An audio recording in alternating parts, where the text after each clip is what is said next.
Om Jnana-timirantasya Jnananjana-shalakaya Chakshuranmilitam Yena Tasmai Shri Gurave Namah. I'm just going to speak for a few minutes. We have a very big subject which we can't cover it all in a few minutes, but I'll try to give some overview. And then we'll have some questions and answers, and then some more chanting. So the topic is mantra meditation for the modern age. First of all, we should consider what is meditation and what is the need for meditation. Our physical needs are food, clothing, shelter. We may ask, what is the need for meditation at all? What is the need for any spiritual life whatsoever? Persons who are more developed in consciousness, they can understand that simply maintaining the body, that is not all in all. We have needs more than our physical needs. We could say, well, there are also intellectual needs. Man has a desire to know, to study many different subjects and know. But even beyond that, we have spiritual needs, because we are spiritual beings. Ultimately, we are spiritual beings. We can analyze this body. According to modern science, this body is composed of different chemicals. But if we simply analyze the chemicals, we won't find out who we are. We can analyze the body as consisting of majority water, and then among the other chemicals there is a lot of carbon and nitrogen. But these chemicals do not constitute me. The Veda means knowledge. This is the ancient spiritual knowledge. Ancient means it's eternal. It has no beginning or end. But from our vantage in history, it appears to be ancient. So Vedic knowledge, or the knowledge of the Vedas, which is superficially appears to be coming from India, although actually knowledge is not Indian or non-Indian or Hindu or non-Hindu.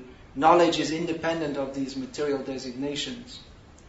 But this knowledge, Veda, the Vedic knowledge, which is recorded in what are called the Vedic scriptures, the essence of which is the Bhagavad Gita, this teaches that, a very basic, simple point, that we are basically spiritual beings.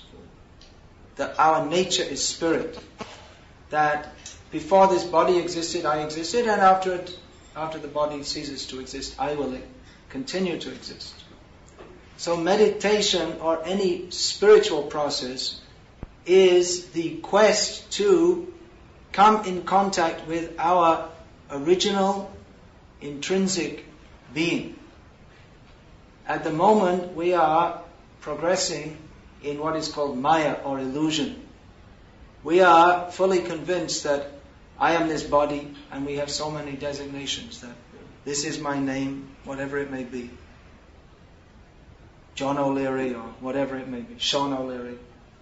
And this is my house, this is my wife, these are my relations, like this. So we classify ourselves according to the designations which are put on this body. But that is not the real me. I am an eternal spiritual being. Everything extrinsic in this material world teaches us that we are culturally conditioned to think that we are these bodies, and especially in the modern age, there's the whole cultural propaganda is such that if we simply get more and more things for enjoying our senses, more and more nice food, nice house, nice clothing, nice cars, all these things, that this will be the source of our happiness. So this is an illusion, because these things don't bring happiness. We see even the richest people in the world, or even the most highly learned people in the world, that in itself doesn't bring happiness, because it doesn't bring us into contact with our intrinsic nature, which is ultimately spiritual. So meditation means that process to find out what is our actual situation, to come in contact with our actual intrinsic spiritual situation. And as we've generally understood, Meditation means to sit very quietly, to calm the senses, to calm the mind, to regulate the breathing process. So these are all different parts of the dhyana yoga system. Dhyana literally means meditation, and yoga means that which links us. So this linking, yoga means a linking process to link us with supreme or ultimate reality. So dhyana, that means meditation, and dhyana yoga is the system by meditation, one can begin to merge his consciousness or bring his consciousness in harmony with the ultimate spiritual consciousness. However, this process of meditation, which is recommended in the Vedic scriptures, is not recommended for this age. That process of meditation, if it's to be properly practiced, cannot be done simply by sitting for 20 minutes in the morning before you go to work. In the Vedic scriptures it describes that various sages, they used to perform meditation sometimes for 10,000 years or sometimes for 50,000 years, which may surprise us because we think people don't live that long. And certainly in the modern age people don't live that long.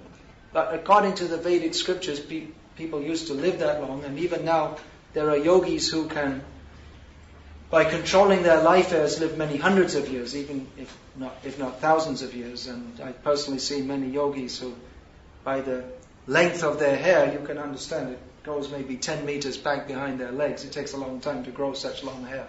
So it may take some hundreds of years to grow that. Of course, the success of life is not simply to live for many hundreds of years, but it shows that by the yogic process, one can control the life airs and live for many years. So previously, sages, they used to meditate with very stringent austerities, which we can't even imagine in the modern age. I mean, if we don't have hot and cold water, that's too much for us. If we don't have electricity, that we can't imagine practically living without that. But even today there are some sages who live in the caves in the Himalayas, and they meditate like this, with eating practically nothing, sometimes living on breath alone. So this ancient system of meditation, if one is to properly perform it, it requires tremendous fixity of mind, and it requires a long time to do, and it requires much austerity. So practically speaking, the processes of meditation which are taught, popular meditation which are taught in the modern age, that you meditate for 20 minutes in the morning, and then you go off, you drink a cup of coffee and you go off to work. Practically this is simply cheating. It may bring some little calmness to the mind, but it's not the actual meditation system which is taught in the Vedic scriptures. The actual meditation system it's also not meant simply for calming the mind so that we can face the battle of life in a better frame of mind. It's actually meant for withdrawing completely from life as we know it and fully dedicating oneself to spiritual upliftment. So that process, it's not practical for people in the modern age to follow that properly, and simply to do some truncated kind of version of that, that may help us to calm our nerves, but it's not actually meditation in the pristine sense of the term. So, what to do? The modern age, this is described in the Vedic literature as Kali Yuga. This is an age of quarrel, hypocrisy, disturbance, and one of the main symptoms of Kali Yuga is that people's minds are very disturbed. Even if we were to go away to... Actually, in Bhagavad Gita, Lord Krishna teaches that the first thing one should do if one is to perform this dhyana yoga or meditational yoga, shucho deshe pratishtapya, one should go to a purified, holy place, a very peaceful place. But where is that place?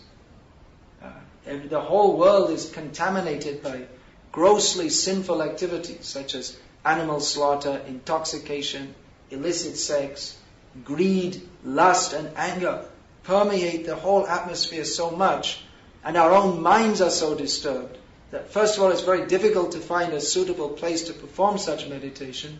And even if we were to go to a very quiet place, most people, if you put them in a very quiet place with no disturbance, they don't like it actually. Maybe for 1 day or 2 days, but they feel disturbed because they're used to their minds being agitated constantly by city life, that they feel disturbed not to have their mind disturbed. This is the situation of the modern age. So, therefore, in the Vedic scriptures, these Vedic scriptures were compiled by Vyasa, an incarnation of Vishnu, the Supreme Lord, and he is Trikalagya, means he can see past, present, and future. So he described that this meditational system, which could be perfected in the Satya Yuga or in the age of truth, is not practicable for the modern age. Kriteya Dhyayato Vishnu. This in the Krita Yuga, which was long ago, people they could perform this meditational system.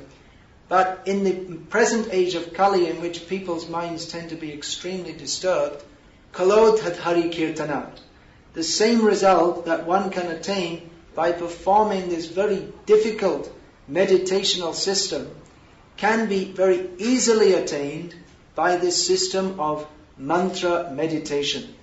Meditation takes place on the platform of consciousness, that we are trying to bring our consciousness in harmony with the Supreme Consciousness.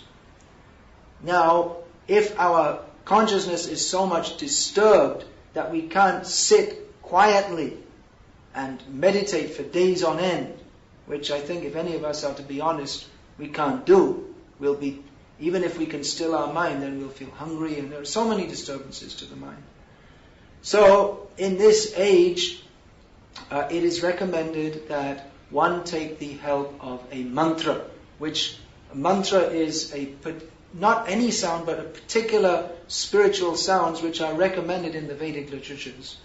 They have this specific effect on the consciousness. Mantra, as I was describing, this is derived from the Sanskrit man, means mind. Tra means trayate, that which delivers. So mantras, they are ultimately meant for delivering the mind, although there are many mantras which can be utilized for many different purposes. There are certain mantras which can be utilized even for gaining money. There are mantras which can be utilized as weapons. Mantras can be utilized for driving away ghosts and so many different things, for transporting oneself from one place to another without having cheaper than Ryanair, whatever it's called. You can do it free if you know how to do it as a yogi. But this is not the actual purpose of mantras. The actual purpose of mantras are to deliver us not only on a trip from Ireland to London or wherever else Ryanair flies, but out of this material world to the spiritual world. Because we are ultimately spiritual living beings, we are not satisfied even if we get the cheapest airfares to Mallorca or wherever it may be, because if we go to Mallorca or wherever it may be, we may find that there's less clouds and rain than in Ireland, but basically it's the same miserable material world, except there it's a little bit more sunny, and in that sense, a little less miserable. But ultimately this material world, why are the yogis meditating in the first place? Why are they meditating? Even in the ancient Satya Yuga, the yogis, they could have also just stayed in the cities and drunk Guinness or Heineken or whatever is going on, or taken ecstasy or whatever, or some simple life they could have led, materialistic life. Why did the yogis go to the caves to meditate in the first place? Because they have understood that this material world stinks. It's completely useless. If we live in this material world, it means that we are subject to repeated birth and death. And however nice we may make our lives in between, whatever else we may do, we may have a happy family life, which is getting pretty rare these days. Or we may be more ambitious and become a rocket, astronaut, and go off to the moon or whatever, if they really went to the moon, that's another question. Or we can travel around the world, what's that thing, they have bungee jumps or something. There are so many things we can do. Then they have this, they go on water skiing, so many different things they've invented for so-called enjoyment. And we may In the modern world especially, they've discovered so many wonderful things for enjoyment. But however enjoyable we may find it to be, and actually we don't find that people are really very happy. That people are mostly stressed out. For all their so-called enjoyment, everyone is suffering from stress and distress in various ways. But even if one thinks, well, I'm very happy, the fact is that we all have to die. So, ultimately this material world is miserable, and we all know it, and we're doing our bungee jumping and TV watching and pill dropping or whatever it may be, or simply sleeping, whatever we may be doing, absorbing our mind in scientific discoveries, whatever way we try to avoid it, the fact is at the back of our minds we're all distressed and we're all fearful because we know that death must come and we don't like it. Why is that? People say, well, death is natural, so what's wrong with that? So death is not natural, and that's why we don't like to die. Because as spiritual living beings, our intrinsic nature is to live forever, but not with this body. This body is temporary, this body must die. And when this body dies, according to our consciousness, we get another kind of body. That's why if someone is in doggish consciousness, if he's simply barking at others all the time, then he'll get the body of a dog. If someone is killing lots of chickens, like Colonel Sanders, you can see his face on the Kentucky chicken advert. It looks something like a chicken, doesn't it? Well, that's because he has to take birth as a chicken many times, because he killed many chickens. You get what you do. It comes round again. So according to our consciousness, we get different kinds of bodies, but this is a suffering condition. Therefore, the yogis, or those who are actually intelligent, intelligence not measured by MSc, PhD, or any other such artificial designation, but those who are actually intelligent, who want to go to the root or the very nature of life, they understand that I am a spiritual living being. I am meant to be happy. I'm meant to be eternal. I'm not meant to die. And therefore they engage in the spiritual practices which are meant to elevate our consciousness to the platform which is technically called Sat Chit Ananda. You may have heard these terms. Sat means that which is eternal. Chit means that which is full of knowledge. And Ananda means that which is full of bliss. As spiritual beings, our nature is Sat Chit Ananda. But the material situation is one of Asat, non-eternal. This body has to die. Achit, we may have some knowledge, we may have made an elaborate study into the mating habits of various species of grasshoppers, or the various things that people study in the universities. We may be very advanced in various types of knowledge, but we don't really know who we are. You may say, who are you? I am a grasshopper scientist. I study grasshoppers. So I'm the world expert authority on why grasshoppers have 6 legs instead of 8. So we may have some kind of knowledge. Nowadays we find people's heads are full of all kinds of useless knowledge. Who is the best footballer in the country is completely useless actually to understand. What value is it to know who's the best at running or chasing? It's a kid's game to chase around after a little ball and kick it. So who's the most expert in doing that? And we fill our heads, or what the politicians are doing, what they're saying. We fill our heads. The modern age is full of so much useless information. And we have information technology. It's a whole science of how to shuttle useless information around all over the world and fills people's heads up with more and more useless information, which is ultimately of no use to them whatsoever. Because at the time of death, if you can spout out, just like like some kind of website, you can spout out all kinds of useless information. It won't help you. We have to die despite that. So real knowledge, it means to know who I am. I'm an eternal spiritual being. And when one is situated in one's actual eternal position of knowledge, then the result is Ananda. Because Ananda means bliss. We are meant to be blissful by nature. That's why all our endeavors are geared towards getting happiness. We do everything we do is for happiness. if there's some discomfort, if we're lying in bed and we find some uncomfortable, we shift our position. Every single thing we do for happiness. But despite that, we find no happiness. This material world is a place we are donkeys chasing after a carrot that we never catch. It always seems to be just in front of us, but we never quite catch it. But we're so stupid that we keep on chasing it. So a yogi means one who is intelligent enough to understand that we're never going to get the carrot. And even if I do get it, it's not really going to satisfy me. Even if you do become the richest person in the world, even if you do win the Miss World contest, or even if you become the most famous footballer, or whatever your dreams may be, even if you marry the spouse of your dreams, ultimately we'll find that this material world, it is not a place of real happiness anyway. So, to get real happiness, we have to come to the spiritual position, understanding our spiritual nature. That means becoming free from all the illusions or misconceptions which presently bind us up. This is why the yogis perform meditation, to fix our consciousness in spiritual reality.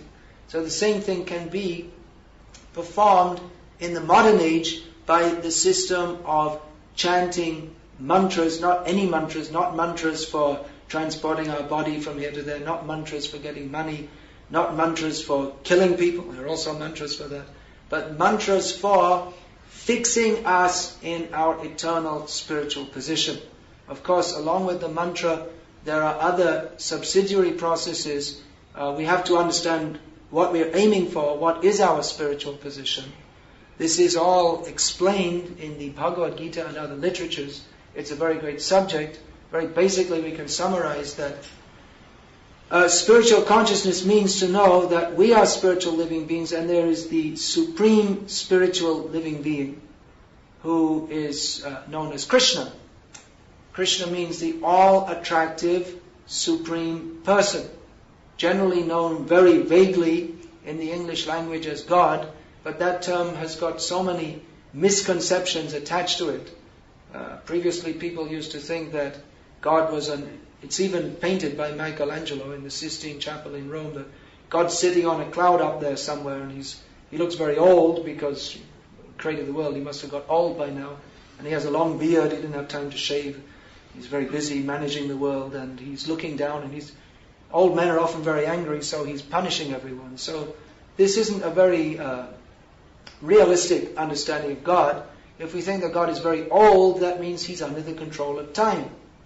But God means he's the controller of everything, including time. He doesn't become old.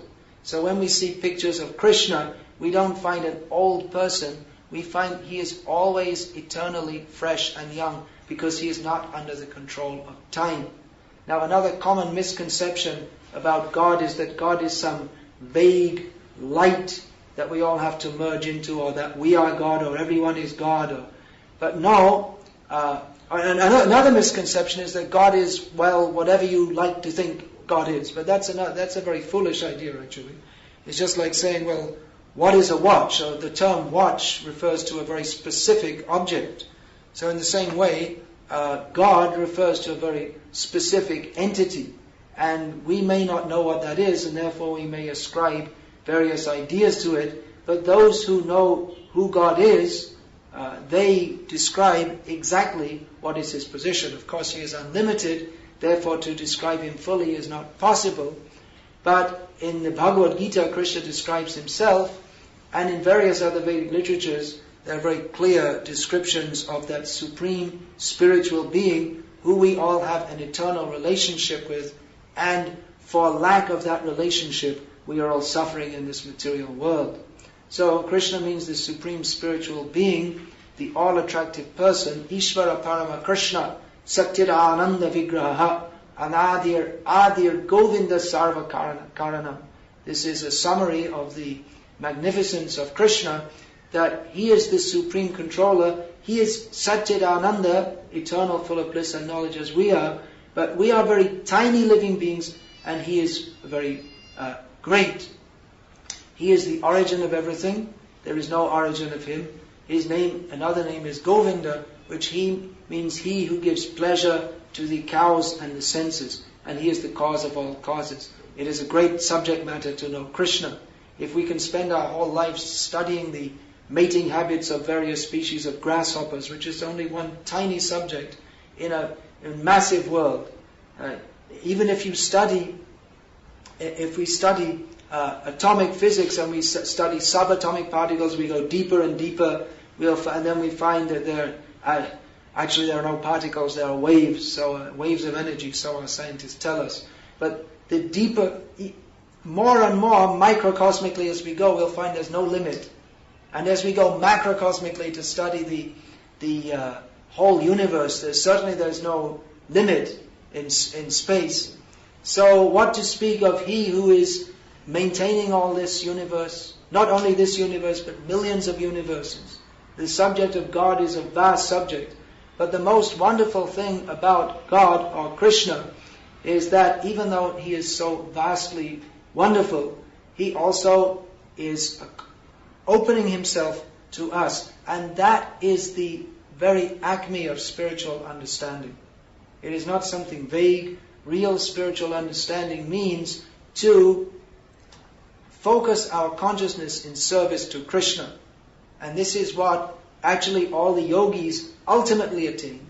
Dhyana avastito tadgatena manaso pashyanti yam yoginaha. Ultimately the yogis, when they go through many, many stages of realization in meditation, which are very difficult to attain, just like I was saying. Previously yogis, some of them used to meditate for 50,000 years or 60,000 years, and even for many lifetimes. They would meditate in one lifetime, and after many thousands of years of meditation, they would go to another body and then again meditate, and going through many stages. They would ultimately realize Krishnastu Bhagavan Swayam.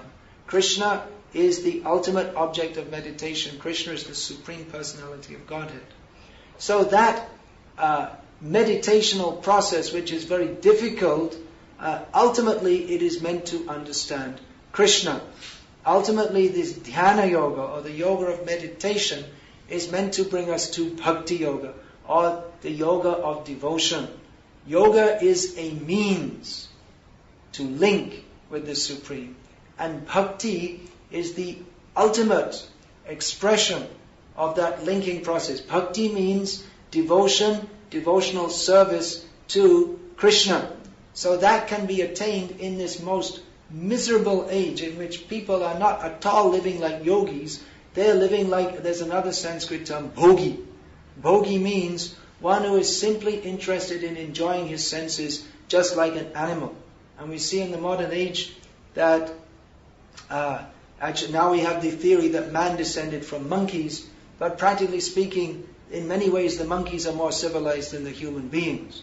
At least they don't maintain slaughterhouses and get drunk and beat people up on the streets and so many different things.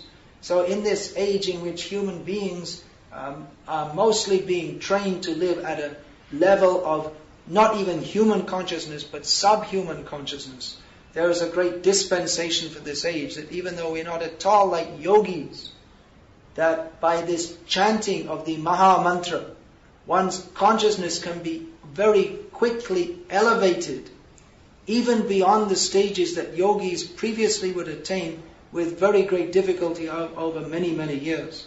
Therefore, it is a very great possibility for all of us to take to this chanting, this mantra meditation. We say it's meditation, we say, why is it meditation? Because it serves the same purpose as meditation, which is to elevate our consciousness and bring it in contact with the Supreme Consciousness, who is Krishna. So that's also meditation, and the point is that when we are chanting, we're supposed to be hearing and meditating upon that sound, which the very effect of this chanting, there are various effects, there are various levels. And the first level is Cheto Darpana Marjana, that by chanting the Hare Krishna mantra, the consciousness is purified. At the present time, our consciousness is contaminated by Kam, Krodh, Lobh, Moha, Mada, Matsarya. These are technical terms which mean lust, greed, anger, envy, illusion and madness. So our consciousness is covered by all these contaminating factors, which are very difficult to get rid of actually, due to our material attachments. But by chanting the Hare Krishna mantra, the first effect is that the consciousness is purified, and then we can begin to see who we are, what is our actual relationship with all other living beings and with Krishna. So, this may sound theoretical, but you can't tell unless you do it. You have to do it, then you can find out how it works. You can also see that many people all over the world are taking to this chanting of Hare Krishna, and it has its effect. It's not only for Hindus or for non-Hindus. People from all different walks of life from all over the world are taken to this chanting of Hare Krishna, and we see that the practical effect of purification of consciousness is there. That people who are formerly leading what, according to the Vedic literatures, is considered a sinful life, have given up aspirations for the various kinds of gross material enjoyments, and their consciousness is now fully fixed on service to Krishna. So we recommend this to everybody. It's extremely simple. The beauty of this mantra meditation is that it is extremely simple. The technique is extremely simple. To gain perfection, that may take some time, but the technique is extremely simple. There's no difficulty process of controlling the breathing, or first of all fixing the mind. Even if the mind in the beginning is quite agitated, all one has to do is to chant these names as given here. Hare Krishna, Krishna Krishna, Hare Hare, Hare Rama, Rama Rama, Hare Hare. So that can be done by singing, as we were doing just now and will do again. And another method is by chanting on beads. These are prayer beads. These are made from sacred tulsi wood. This tulsi is very dear to Krishna, sacred wood.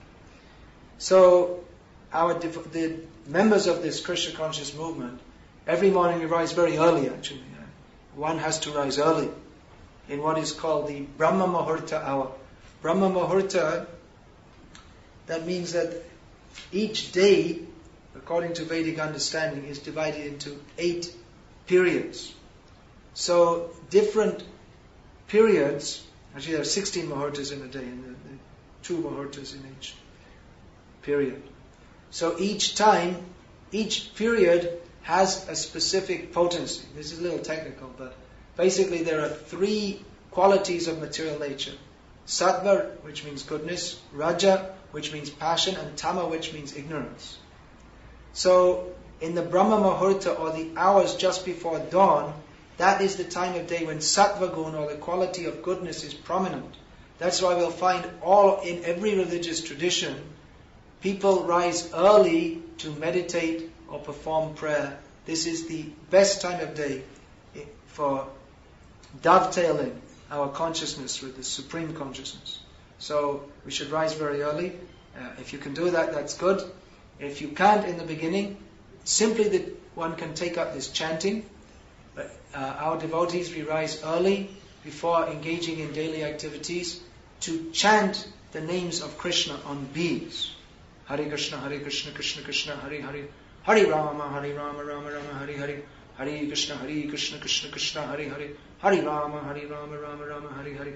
So this repeated chanting, we have on one rosary, I guess you'd call it, something like that, we have 108 beads. And the Hare Krishna mantra is to be chanted on each bead. So that's 108. And we perform minimum of 16 times round a day. And traditionally in Vaishnavas or votaries of Vishnu in India, they chant a minimum of 64 times round a day. So that takes, depending on how fast you chant, at least 5 or 6 hours to do before performing other activities. So in the modern age, people are very busy. It's very difficult to escape from this vortex of modern materialistic life. Everyone is sucked in. But we recommend that along with your regular day-to-day life, you can take up this chanting. Everyone can chant at home or wherever you may be living. For some time, even just one round of beads. That will be very useful for helping us in the beginning to actually make genuine spiritual progress. Simply by this chanting. Simply by chanting repeatedly the Hare Krishna mantra. One can make more progress than even by spending many thousands of years sitting in a cave. We can't sit in caves. For a start, there isn't a cave, practically. Even if you find some cave, you'll find it's private property. Or you'll find that someone's sitting in there with a TV or something. So it's very difficult to find a cave to sit in.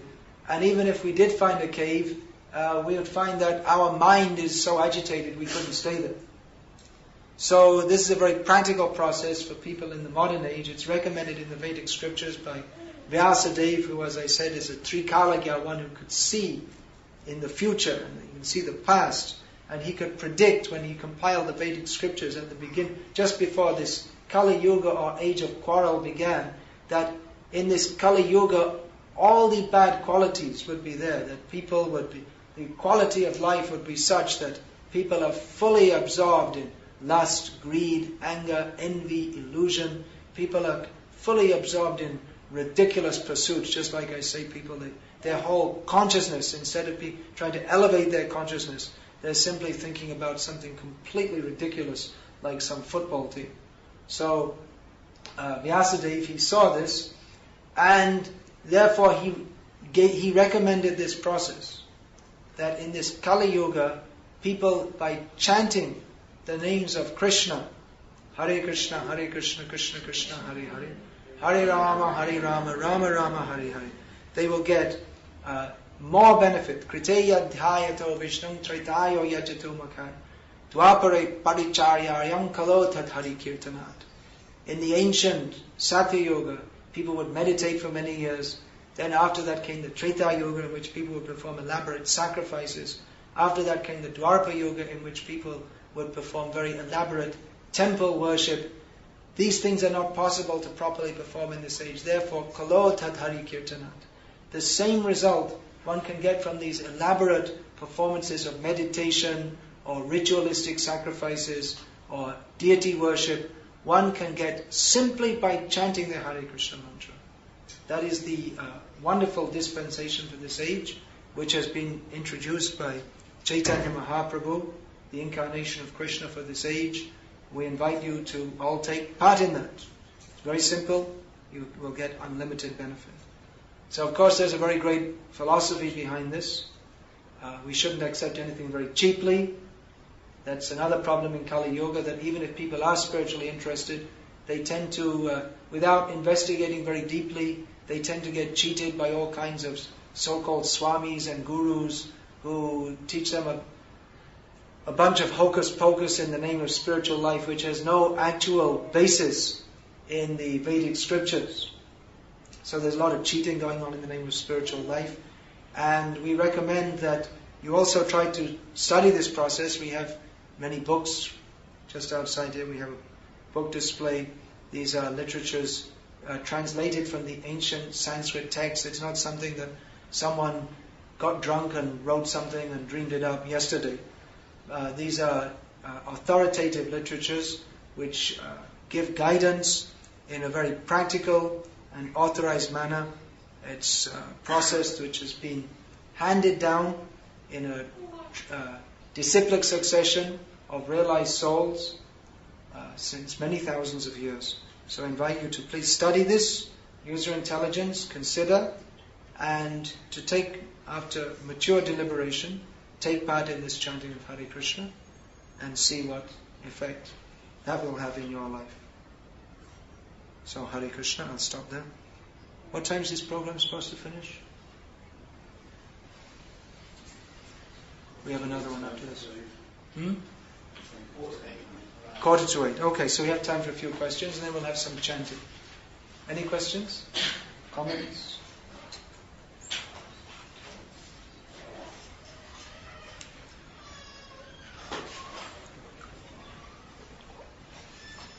No questions. That means either no one understood anything I said or everyone completely accepts everything I said.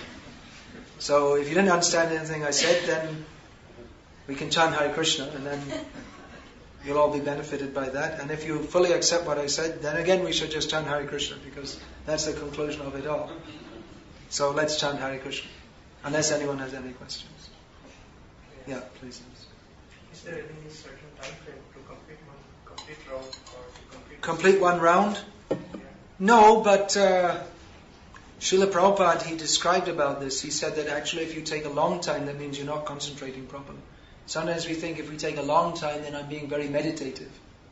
But Srila Prabhupada, he said that actually if one's concentrating, then he shouldn't take more than, I can't remember what he says, 7 minutes like this. How long does it take you to chant one round? Almost 7 to 8 minutes. 7 to 8. Yeah, that's okay. How many rounds are you chanting daily? 16 rounds. There's no need to try to hurry. But at the same time, generally when we become more practiced, then it will become automatically some speed will come. But the idea is not to rush it. That I have to finish 16 rounds. Okay, I got to go to the office. Hare Krishna, Hare Krishna, Krishna, Krishna. No, we should. That's why we need to organize our lives in such a way that we have time for spiritual practices. It means we have to rest in time, rise early, chant like this. Mostly in modern life, everyone's so hectic. They have no time for spiritual practices.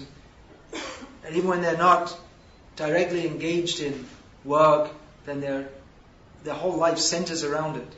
That we're rushing to work or we're doing some exercise so we can be fit to do our work. Just rushing some food so we can run. It's better we organize our lives in such a way that we don't have to just be totally absorbed in work. Organize our lives so we have time for spiritual practices. Otherwise, what's the purpose of living?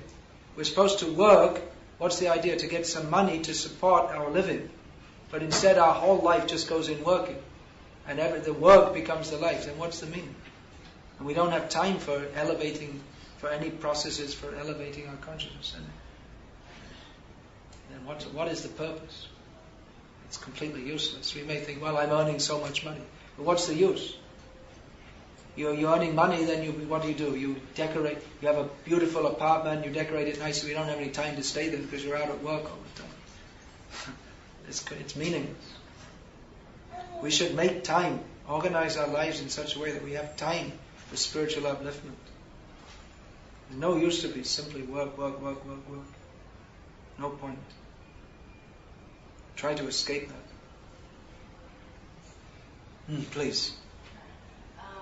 I've been to India this summer and I've been to ISKCON temples and it was wonderful. Which ones did you go to? The one in New Delhi. I don't know. Did you go to Vrindavan? Sorry? Did you go to Vrindavan? That's close to Delhi. That's the main center of Krishna worship. Next time go there. Yeah, it was it's only 90 kilometers from Delhi. Really? I liked India and I liked the spirituality matters. I'm not like Hindu or anything, religious-wise, but I was... I'm not a Hindu either. I mean Krishna. Hindu is another designation. We're devotees of Krishna. Yes. Krishna is not a Hindu. I know. Krishna never said in Bhagavad Gita, I'm a Hindu. I know. But I was wondering, I understand the thing that you said at the beginning was so beautiful that our bodies need food, that's why, we eat and we need shelter and stuff like that. But spirituality-wise, okay, I know that this world is so materialistic and stuff, and I'm tired of it, and all of what's going on. But could you elaborate a little bit more about meditation? How would I know that I really need to be spiritual? How would I know that I have reached this spiritual level? And how can I reach this spiritual level? How can we understand that we are spiritual living beings? Well, just consider, who are you? Who are you? Are you? Yes. You sure? Yes. How old are you? Don't mind me asking. I'm 24. You're 24. Okay. Where were you 25 years ago? 25 years ago? Yeah. I was born 24 years Yeah, so where were you 25 years ago? 25 years ago? Yeah. I wasn't existing. This body wasn't existing. Yes. Okay, the body which you have now, 24 years old, what relationship has that got with the body when you are 1 year old? You'll find that all the chemicals have changed. There's not a single chemical in your body now that was there when you were 1 year old. Do you know that? That's what the scientists tell us. What do you mean by chemicals? That all the we breathe, when we breathe in, we breathe out. There's chemicals are changed. Yeah. We eat food, and then all the time the cells in our body, they're undergoing various processes by which the chemicals are changing. Okay. So actually, the body you have now doesn't have a single chemical in it that was there when you were 1 year old. So actually, you are not the body. You are not the chemicals. Okay, I'm the soul. You are the soul, yeah. The soul is that which gives life. Chemicals in themselves don't have life. This watch, the chemicals in this watch could become part of a living organism in course of time. If this was somehow, say this watch strap was burned, then it entered the soil, and eventually that could become part of the humus, and part of those could go into a vegetable, and we could eat that, and it would become part of a body. But I am not the chemical. What gives life is the soul. Just like, there's a common example, in every language of the world, when someone dies, they say, he has gone away, or she has gone away. In every language. People from different countries here.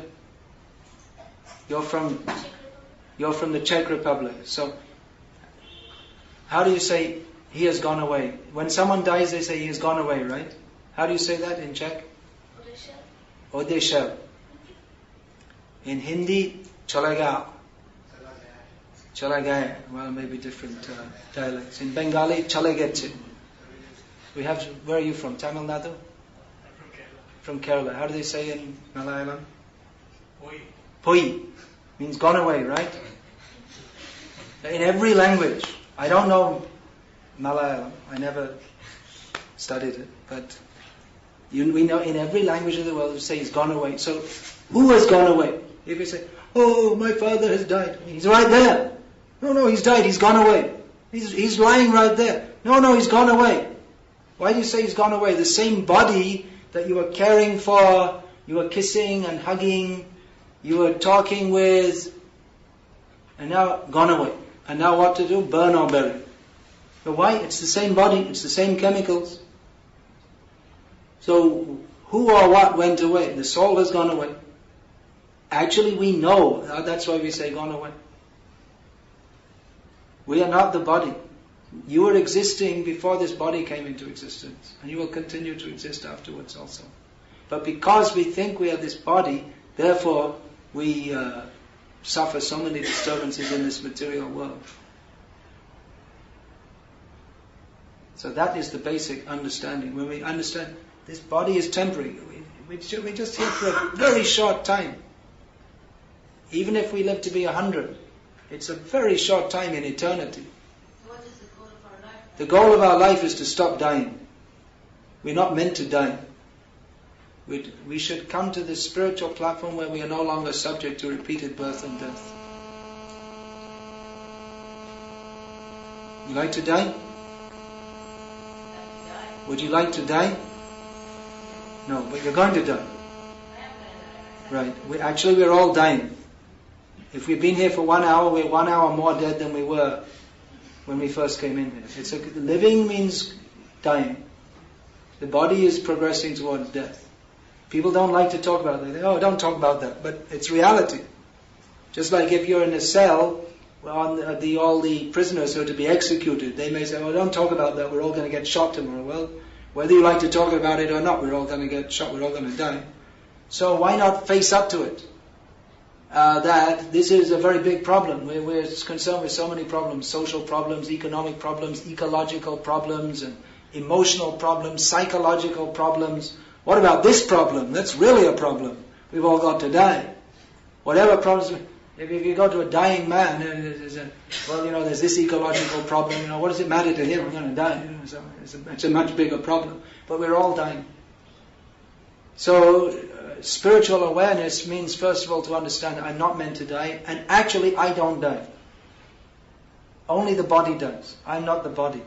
And when we understand that, then we can take up the practices which will stop us from being forced to die again and again. That is real spiritual life. Please. I was going to say, the expression déjà vu. Yeah. Is something that is there. Yeah, there are various kinds of déjà vu. It's an experience where you suddenly feel I've been here before. It may be, yeah. It may be because of previous lives. We've been in this situation. Yeah. Well, the very fact that there is a term, déjà vu, suggests that it happens often enough to enough people that such a term is required. So, yeah, well, we may have been here many times. But the aim is not to come again and again, but to stop coming again and again. To stop coming back. To go to that place, yad gadvana nivartante tadhama paramam mama. Krishna says in Bhagavad Gita that we should go to that place upon going to which there is no return. That is the land of eternal bliss called Vaikuntha. It means the spiritual world where there is no anxiety, no suffering. This material world is simply full of anxiety. We should go to that place where there is no anxiety, simply blissful life, no lust, anger, greed, none of these things. It's possible to live in a city environment away from the temple and still practice Bhakti Yoga? It is possible if we have the determination, but it's in... Did everyone hear the question? Is it possible to practice Bhakti Yoga living away from the temple and the temple environment? Yes, it is possible. It requires much determination, but it also requires that we should have contact with devotees, with those who are practicing this. In this process, we're talking about mantra meditation. There are many differences to that form of meditation that the yogis perform, in which they generally live a completely solitary life. But actually in this mantra meditational system, the opposite is recommended, that we should not live solitarily, but we should live with devotees or those who are practicing, because Sange Shakti Kalo Yoge. In this Kali Yoga, in previous ages, people got strength from being alone. But in this age, we get strength from associating with others who are following this process. So it's very important to do so. It can be difficult. It's better if we try to arrange to get association with devotees. That will help us. And also, like I was saying, to arrange our lives in such a way that we have time to practice Bhakti Yoga, because it requires some time also. It's not this Krishna consciousness is not a 5-minute abracadabra kind of process in which you sit. You have to put some time into it also. Anything worthwhile, it requires a little time. So it's required that if we're actually going to make progress, we have to spend some time every day chanting the holy names of Krishna. That is required. So shall we chant some more? Would you join us in singing? Everyone like to join? Yeah. Okay, so please do. We have some books here describing more about the philosophy of Krishna consciousness. This is Srimad Bhagavatam. This is a treatise of spiritual knowledge translated from Sanskrit by the founder Acharya of our movement, His Divine Grace Srila A.C. Bhaktivedanta Swami Prabhupada, and several other books by him. Life Comes from Life, which is an expose of the nonsensical idea that man has descended from monkeys. This is conversations between Srila Prabhupada and John Lennon and George Harrison about the power of mantra meditation. These two personalities who propagated sound all over the world. So Srila Prabhupada was teaching them about the kind of sound that should be propagated to uplift people's consciousness. There's another book by Srila Prabhupada, Easy Journey to Other Planets. Just like I was saying, we're taking journeys here and there. Better go to the spiritual world. This is a very nice book, The Science of Self-Realization, which is an overview of the whole Krishna conscious process in relationship to modern life. And here's a book I compiled, A Beginner's Guide to Krishna Consciousness, which is exactly as it says, how to take up this mantra meditation in your home life, very simple processes. And for those who are regularly chanting Hare Krishna, they may like to see some of my other books also, which are here. And for those who are from India, one of the books I've written, A Message to the Youth of India. So if you'd like to get these books, they're available outside. And shortly we're going to start another program, which will start with more of this chanting. So if you'd like to stay on for more chanting, you can. And then after that, I'll probably be speaking in Hindi. So those of you who understand Hindi can stay on. And those